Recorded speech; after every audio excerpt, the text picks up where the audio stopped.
Por qual pecado ela foi morta? Você já ouviu, meu caro, sobre os uigures muçulmanos e o que eles sofrem de perseguição sistemática e legalizada por parte do governo chinês?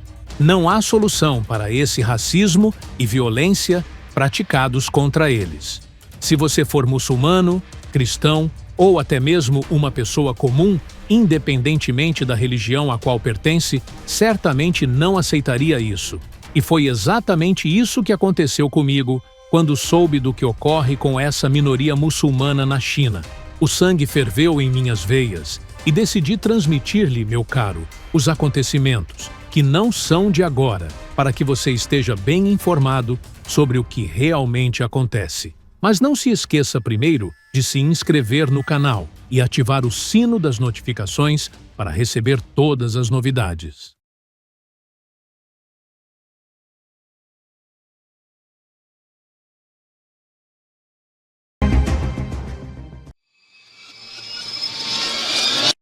Os uigures são muçulmanos que têm origens étnicas ligadas aos povos turcos e consideram-se etnicamente e culturalmente mais próximos dos povos da Ásia Central.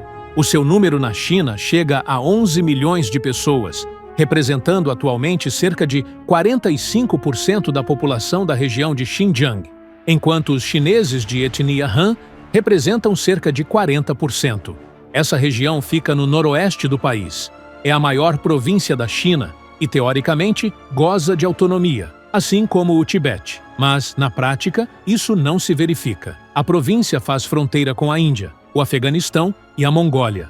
Durante séculos, a economia da região baseou-se na agricultura e no comércio, sendo algumas cidades, como Kashgar, importantes centros na famosa Rota da Seda. No início do século XX, os uigures declararam sua independência por um breve período, mas a região caiu sob o controle da China comunista em 1949. Desde então, um grande número de chineses Han mudou-se para a província, enquanto os uigures temem o desaparecimento de sua cultura.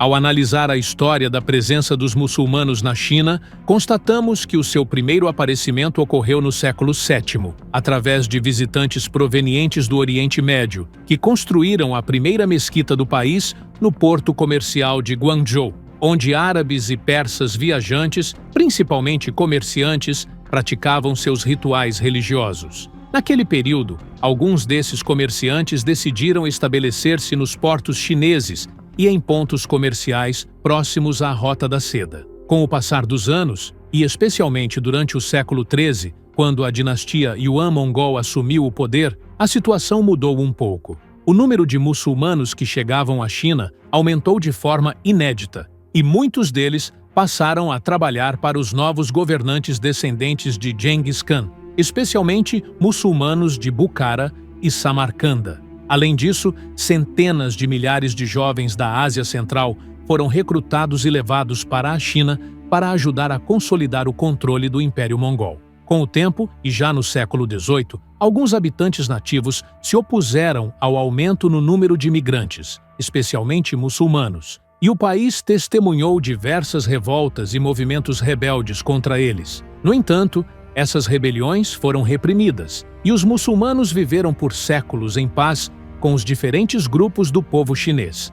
Quando a República Popular da China foi fundada, antropólogos, seguindo orientações políticas, classificaram a população em 56 grupos étnicos com base em critérios raciais, religiosos, históricos, geográficos e linguísticos. Entre esses grupos, 10 foram identificados como minorias muçulmanas: os uigures, Dongxiang, Hui, cazaques, Salar, Bonan, uzbeques, quirguizes, tártaros e tajiques. E se este é o destino das crianças uigures muçulmanas na China, como será então o nível de perseguição e repressão que os adultos enfrentam? Na realidade, a minoria muçulmana uigure na China, juntamente com outros grupos minoritários, sofre uma perseguição sistemática que visa eliminar sua presença no país. A organização Human Rights Watch afirmou, em um relatório publicado em 2020, que o governo chinês comete crimes contra a humanidade contra a minoria uigure muçulmana e outras minorias turcófonas na região de Xinjiang. O relatório foi publicado sob o título "Eles cortam seus laços familiares e arrancam suas raízes", e foi elaborado em cooperação com o Departamento Internacional de Direitos Humanos e Resolução de Conflitos da Faculdade de Direito da Universidade de Stanford, nos Estados Unidos. Esse relatório baseou-se em dados, documentos oficiais e relatórios de mídia e pesquisas emitidos pela própria China, que indicavam que Pequim estava adotando políticas sistemáticas e amplas, envolvendo detenções, tortura, perseguição cultural e outros crimes. Sophie Richardson, diretora da divisão da China na Human Rights Watch, declarou que as autoridades chinesas perseguem sistematicamente os muçulmanos de língua turca, afetando suas vidas, sua religião e sua cultura. Ela também afirmou que a China afirma estar oferecendo treinamento profissional e métodos de combate ao extremismo, mas esse discurso não pode esconder a sombria realidade de crimes contra a humanidade. O relatório destacou crimes como prisão e detenção arbitrária em violação ao direito internacional, perseguição dirigida a um grupo religioso ou étnico, desaparecimentos forçados, tortura, assassinato e outras ações desumanas cometidas deliberadamente, causando sofrimento físico e psicológico grave, além de trabalho forçado e violência sexual. O relatório pediu ao Conselho de Direitos Humanos da ONU que estabelecesse uma comissão para investigar esses crimes. Ele enfatizou que essa comissão deve ter um mandato para investigar os fatos, identificar os responsáveis e apresentar propostas para garantir responsabilização legal. A comissão deve ser composta por figuras destacadas, especialistas em direito internacional dos direitos humanos, crimes contra a humanidade, direitos de minorias étnicas e religiosas, além de especialistas em questões de violência sexual. Alguns países ocidentais também impuseram sanções coordenadas contra autoridades chinesas, consideradas responsáveis por violações de direitos humanos em Xinjiang. A China respondeu impondo sanções a vários indivíduos e entidades dos países que a sancionaram. As autoridades chinesas recorreram à detenção arbitrária em massa. Segundo o relatório da Human Rights Watch, cerca de 1 milhão de pessoas foram detidas em centros de detenção, que somam entre 300 e 400 instalações distribuídas por Xinjiang desde 2017. Os tribunais da região também emitiram sentenças severas de prisão sem seguir os devidos processos legais. O relatório também destacou que, de acordo com estatísticas oficiais, as detenções em Xinjiang representaram cerca de 21% de todas as detenções na China em 2017, apesar de a população de Xinjiang corresponder a apenas 1,5% da população total do país. Além disso, o relatório afirma que as autoridades locais destruíram ou danificaram pelo menos 2/3 das mesquitas em Xinjiang e tem construído uma vasta rede de vigilância em toda a região, coletando amostras de DNA, impressões digitais, escaneamento da íris e tipos sanguíneos de residentes de 12 a 65 anos. Sophie Richardson concluiu afirmando que as políticas do governo chinês afetaram a minoria uigure e outras minorias turcófonas em Xinjiang nos últimos anos, e que essas violações ocorrem de maneira sistemática e em larga escala. As mulheres uigures muçulmanas sofrem um nível extremo de perseguição, violência e abuso, já que são aplicadas medidas para impedir que essas minorias tenham novos filhos, incluindo esterilização forçada e abortos. E a situação é ainda pior. A BBC obteve depoimentos de mulheres detidas nos campos chineses de reeducação para uigures, indicando que elas foram vítimas de estupros coletivos. Esses grandes campos, nos quais mais de 1 milhão de uigures, homens e mulheres, são detidos, são descritos pela China como centros destinados a reeducar uigures e outras minorias étnicas. Organizações de direitos humanos afirmam que o governo chinês foi retirando gradualmente dos uigures as liberdades e os direitos religiosos que possuíam, culminando na criação de um sistema de vigilância total, detenções, reeducação forçada e até esterilizações coercitivas.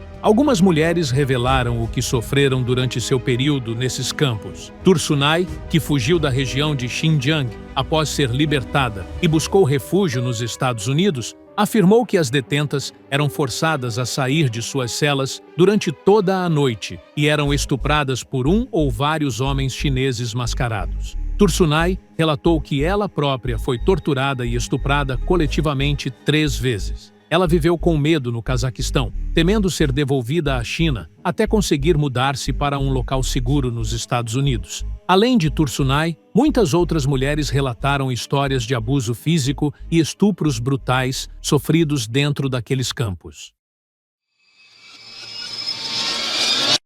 Um conjunto de documentos secretos foi vazado, revelando as condições de detenção vigentes em campos secretos na região de Xinjiang.